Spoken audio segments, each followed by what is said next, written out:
Hey guys, today we're taking a look at the second wave of 6-inch Indiana Jones Adventure Series action figures. Some of these are store exclusives, and we'll get to that, but they all retail for $22.99 each, with the exception of Temple Escape Indy, who is $40. These are the Indiana Jones equivalent of Star Wars The Black Series, and they're arguably the most detailed Indiana Jones figures ever put out by Hasbro. If you're interested in my review of the first wave of figures from Raiders of the Lost Ark, that's available now on my channel, but let's get into this wave.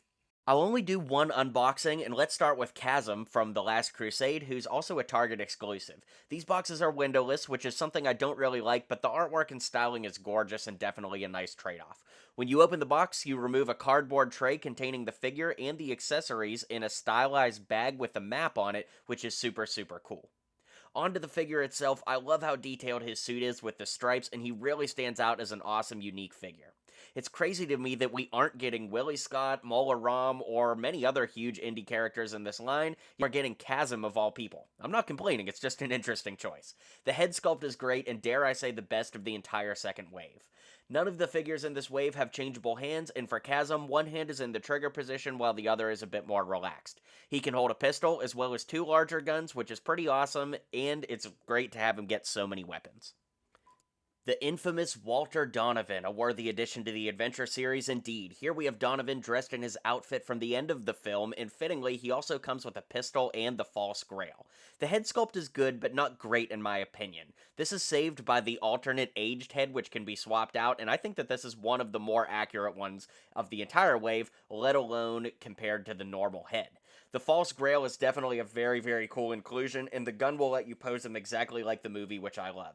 I had to order this one from Hasbro Pulse, but I've heard some people are finding this figure in stores at GameStop of all places. We've also got the very cool artifact slab here, which is super detailed, and I love the paint application on the front, and it just looks great. Definitely a cool inclusion.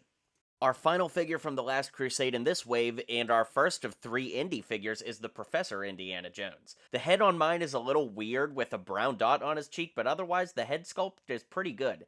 Admittedly, I think there are very few 6-inch action figures that have ever pulled off Harrison Ford's likeness to a T, and so far none of the Adventure series figures have gotten it quite just right, in my opinion. I think this figure is a bit boring if I'm being honest, but the inclusion of the Bone Torch and the small Grail package is super cool and helps bring a little more value to the figure overall. There's not really a ton to say. I mean, it's just Indy in this kind of professor suit, and I do think it looks good. It's just probably my least favorite of this wave in particular.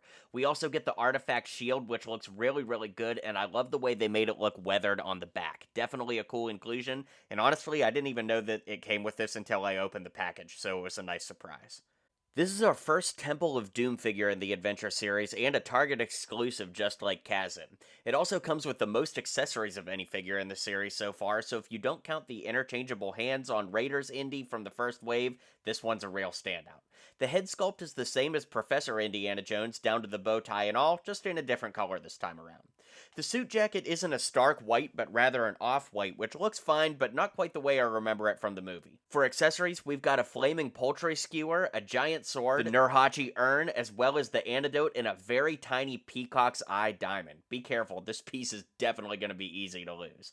I like this figure a lot, and I'm thrilled to be getting so many indie variants in this series. And finally, we have the Temple Escape Indy, probably my most anticipated figure of this wave, and honestly the biggest letdown too. As we open the box, you can see it's pretty similar to the others with the cardboard slide out and the paper covering everything, so let's just jump straight to the figure. The figure itself is nearly identical to the Raiders Indy sold individually and shown here on the left. While that does make sense, for our first premium figure at $40, I was really expecting more out of this figure, like maybe a better face print, or maybe some spider webs could drape over him. Not literally the exact same figure. One major improvement, though, is the belt, where you can now fit Indy's gun in the holster and close it, as well as close the whip loop, both of which were difficult or impossible to do on some of the individually released figures out there. For accessories, we get all the same ones as the individual Indy, like his looped whip, his gun, his unraveled whip, which still looks really bad when Indy is holding it and defying the laws of physics, as well as the fertility idol, which is also a major letdown here. Here's the idol from the $40 set, as well as the one from the $22.99 figure. Can you guess which one was the more detailed of the two? It's appalling to me that the idol in the more expensive product has less definition, a worse paint application, and quite possibly might be an entirely different mold altogether. The saving grace, of course, is the idol's pedestal, which admittedly is probably the reason anybody's buying this in the first place, and it's super awesome with the raising and lowering centerpiece. I like this a lot, but it's really hard to justify this one if you already have Indy on its own from Raiders Wave 1. So that's all I've got for you guys when it comes to Wave 2 of the Indiana Jones Adventure series. I'm enjoying collecting these, and being able to go to a store and hunt for new Indiana Jones toys one last time is something I'm savoring every minute of, and I'm sure it's not going to last forever, so I'm living in the moment with this one. This series is far from perfect, but such is life, and I'm enjoying building my own little museum display piece of all these figures regardless.